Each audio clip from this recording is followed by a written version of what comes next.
Welcome to a lecture on historical themes. This time we're going to concentrate on culture. I feel that culture is one of the easier themes for you guys to study for multiple reasons. First off, you guys can actually connect to it. Everybody has a culture, everybody has cultural aspects, everything that in your belief system and how you were raised and things like that really lead into the development of your own culture. And as a result of that, you guys relate to culture a lot more than most of your other themes. So as we go into our developments and interactions between cultures, we're going to be looking at religions. We'll look at religions for each unit, but one of the biggest parts of religion for this course will be the development of the world's 5 major religions. So we're going to be looking at Hinduism, Buddhism, Christianity, and Judaism, of course. We'll also be doing some minor religions like Zoroastrianism that had a huge impact on both Judaism and Christianity as well. We'll also look at Neo-Confucianism as a religion rather than a philosophy. Neo-Confucianism is where Confucius kind of becomes a godlike figure and a figure to be worshipped in the later time periods of the Chinese history. So it's more post Silk Road, where Neo-Confucianism really develops as a religion rather than just a philosophy. So we will be looking at each religion in specific, and we will be looking at a huge amount of changes in each religion as we go through the different regions and into the different time periods. Obviously, we will not hit Christianity until the second unit. So what we've decided to do for this course is that we will study the religions in between both Unit 1 and Unit 2. You will have a project that you have to do associated with one of these religions, and you will become an expert in that one particular religion. Because we have to wait until something like Buddhism and Christianity develop, we have to kind of wait until we get into time period 2. Now, Islam is not studied just as a religion in this course. We will look at it politically as well, and in fact, you will have 2 separate lectures on Islam. Islam as a religion, and then Islam as a political institution, once we hit the 600 CE time period. So we will not discuss Islam until the 3rd time period. So keep that in mind as we discuss the religions, is that we will hit all of the major religions. We also need to talk about other belief systems, philosophies, and ideologies. Confucianism as a philosophy within that first Han dynasty, when Confucianism starts becoming a way of life for the Chinese. We'll look at Taoism in detail as well. We'll look at the Greco-Roman philosophies, not so much the Greco-Roman religions. The Greco-Roman religions were really in existence more for entertainment purposes rather than explaining the world or teaching ethical behavior. The Greeks and the Romans really used logic and different philosophical beliefs for teaching the ethics and morality within their social system.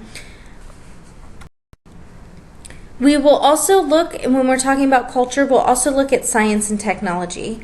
We will look at science and technology literally from the beginning of like, hey, here's how we started using fire, all the way up to renewable energies today.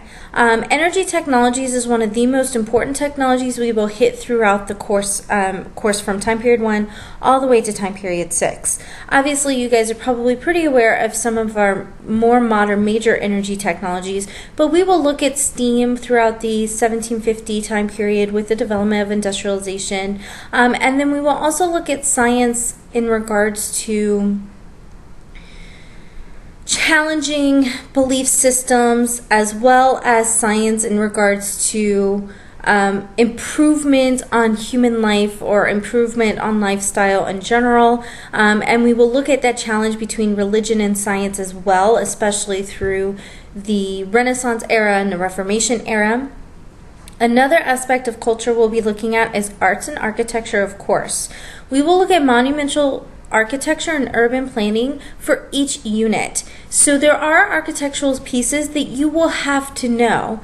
Obviously, for your first time period, we're going to be looking at ziggurats and pyramids and things of that nature.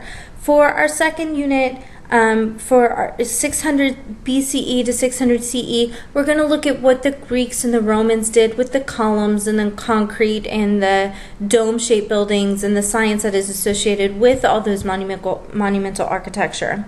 In the third time period, we'll spend a lot of time looking at Muslim architecture. As the Islamic religion spread, they really impacted the architectural development throughout the Middle East and into Europe as well. Of course, we'll also look at, once we get into the Middle Ages, we'll look at castles. We will look at how politics and architecture are related, how kings and queens started to use, and the church itself started to use architecture as a way to reveal power and as a way to obtain legitimacy. For the Chinese, we'll look at the development of something like the Forbidden City by the Mongols. So the idea of separating the royalty away from the regular citizens in this massive, huge complex.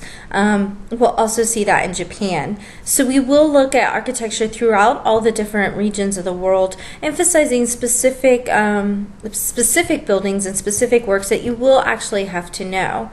We will look at a lot of art and artisanship, especially when we hit things like the Renaissance.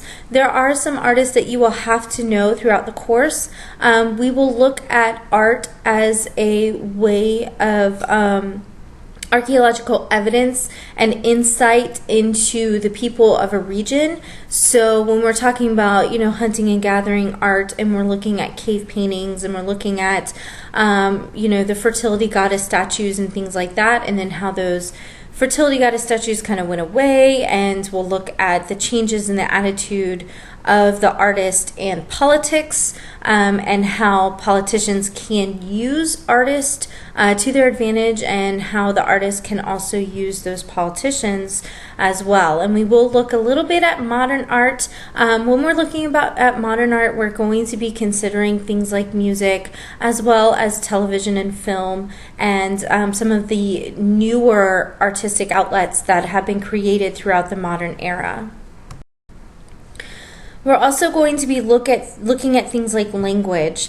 Language and intermingling of languages is very important in dividing regions. We'll see a lot of language issues when we're talking about different trade routes, like the Indian Ocean trade or the Silk Road trade. We'll see the combining of languages as well, that as we do things like Indian Ocean trade. Swahili is actually an Arabic language with an African language, so we'll look at things like that, and how the impact of language has had on different areas. And we'll also look at language in a social way, where you look at the, something like the Roman Empire, with you need to be able to speak Latin to be Roman, and how that kind of dies out throughout the Renaissance era, and look at that social divide there, and look at how French was super important for the Europeans for a lot of history. And we'll discuss how those languages impacted politics as well. Sports are very important. Sports and culture, sports and competition, sports and politics. The AP exam has asked several questions about sports and politics throughout the course of the exams throughout the different years. So we will look at sports not only socially, but also politically. Sports and politics is super important, especially in our modern day. You can look at things like competing for hosting the World Cup, or competing for hosting the Olympics. We will look at sports and politics, especially during the Cold War era, as it's something that the United States experienced on a large scale. Music and film. We will be discussing music more in the modern time period, especially. We'll be looking at the influx of Bollywood into the United States in particular. That's something that the College Board wants us to emphasize as well. But of course, we'll talk about the globalization of music and film, how many people throughout the world have learned English because of film and because of American music as it spread throughout the world. Literature, we will be looking at pieces of both fiction and nonfiction for every single time period within every region. We will look at these for insights into law, into social status and things like that. We use a lot of the art and literature to really give us clues to other things within those societies. Of course, record keeping, how did civilizations who didn't have a written language keep their records, like the Inca? Or we'll look at the development of writing and access to the knowledge of that writing and how that, stratifies society. Of course, the development of the Phoenician alphabet is really important to our modern world. The pictograms of Asia versus the alphabetic writing of the West, we'll look at all of that as well.